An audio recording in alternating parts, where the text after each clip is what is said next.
that the FBI was the ultimate place to be. You know, we're going to get this right, and we're going to correct these mistakes. That wasn't the case. It just got worse. And I felt obligated to report. I worked undercover for 2 years, and I saw the mismanagement in this undercover operation that I was working. And one guy that was working with us, it got so bad that he tried to commit suicide, and he wound up in counseling. They sent a replacement up, and the first day that gentleman was there, he looked at me and says, "John, how can you do this? I mean, this is unbelievable." And I told him, I said, his name was Steve. I said, "Steve, if it gets too bad, go home. You know, we'll take care of it."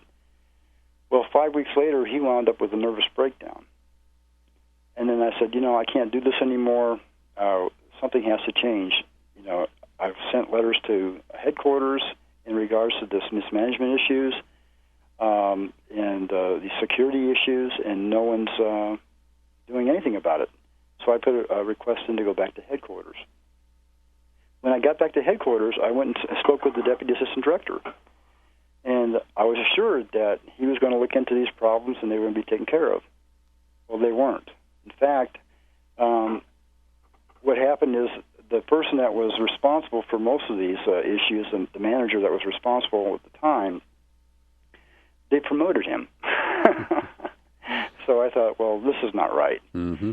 So I just kind of kept my to myself for a while. I was getting exceptional ratings at the FBI all those years, and this is this was in 2000 that I went back to headquarters, and my performance appraisal went from exceptional down to minimally acceptable.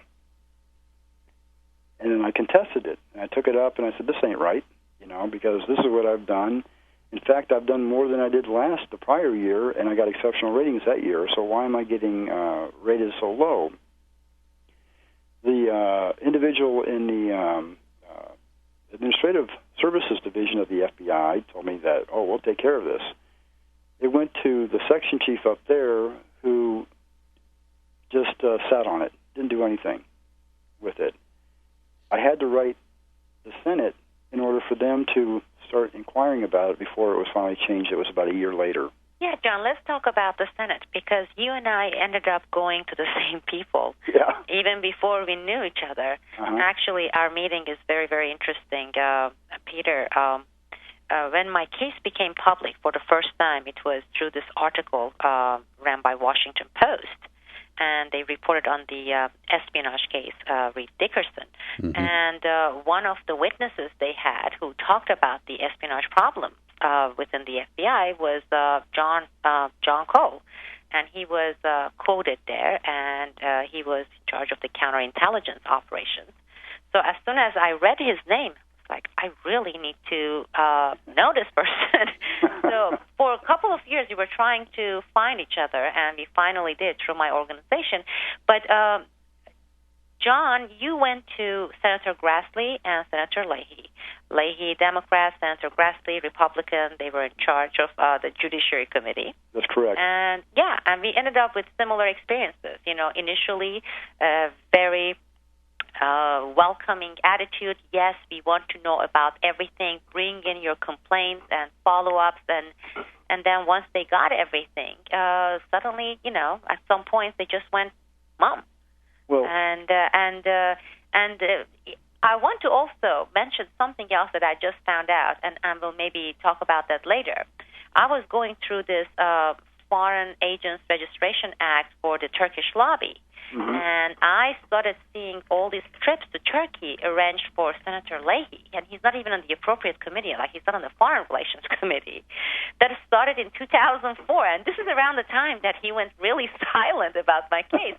So that's one thing I'm looking into. But tell us about your experience with the Senate offices. Well, that was interesting, Sibel, because when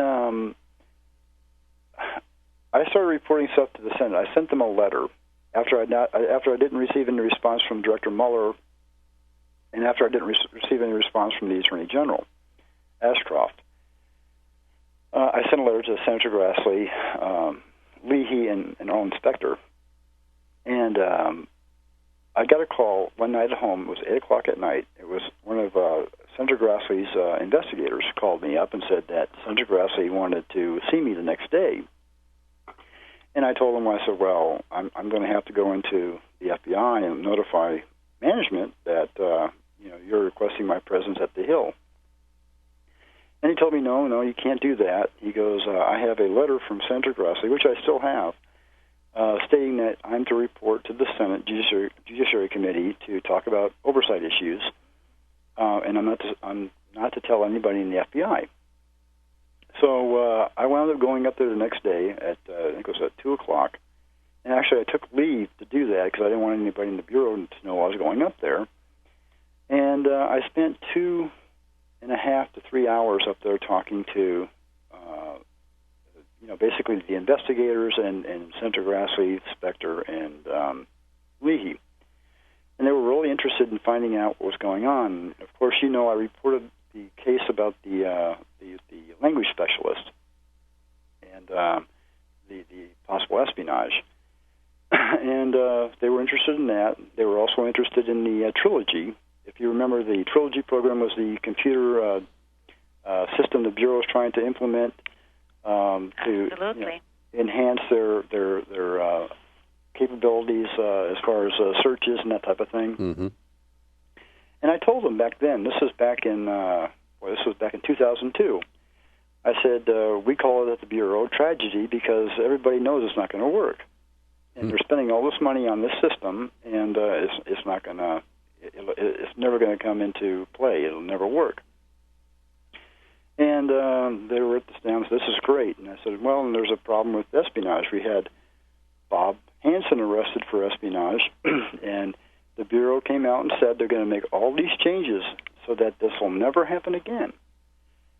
And then, here's 9/11 occurs. Right after 9/11, the Bureau's in this frenzy on hiring all these language specialists. They said, that's the biggest problem. We don't have enough language specialists, so we need to hire them. So there was this big push to hire these language specialists. Like Sibel Edmonds? Like Sibel Edmonds. Except for Sibel Edmonds is a patriot, and I don't have any doubt that she is a true American. There was a language specialist. I got the applicant's file on my desk, and I was working the pint bomb investigation. This was right after 9/11. So I was working the pint bomb investigation from 8 p.m. to 8 a.m. in the morning, and I was going back to my desk where I handled India, Pakistan, and Afghanistan. And there was a young lady that was applying for a translator position, and they wanted me to do a risk assessment on her. Well, when I went through the file that day, I noticed that there was something not right. I couldn't picture, and I was just too tired because I just got off working 12 hours at night. So I decided to go home, get some rest, and come back in early and then take a look at it. When I went through it, I realized that she had marked down that her father was a retired general, Pakistani general, and he lived in Pakistan for 6 months out of the year. When I did a name search on him, using the old ACS system of the FBI, which I still believe they use that today because they still don't have a viable system up and running. So his name came up, and it showed that he used to be a military attaché for Pakistan in Washington, D.C., and he was a intelligence officer. So I wrote the report up saying that, she shouldn't be hired, this translator shouldn't be hired, and sent down security programs, and the young lady down there told me, she goes, well, I'm glad you saw this because I knew something wasn't right. And I told her, well, have the counterterrorism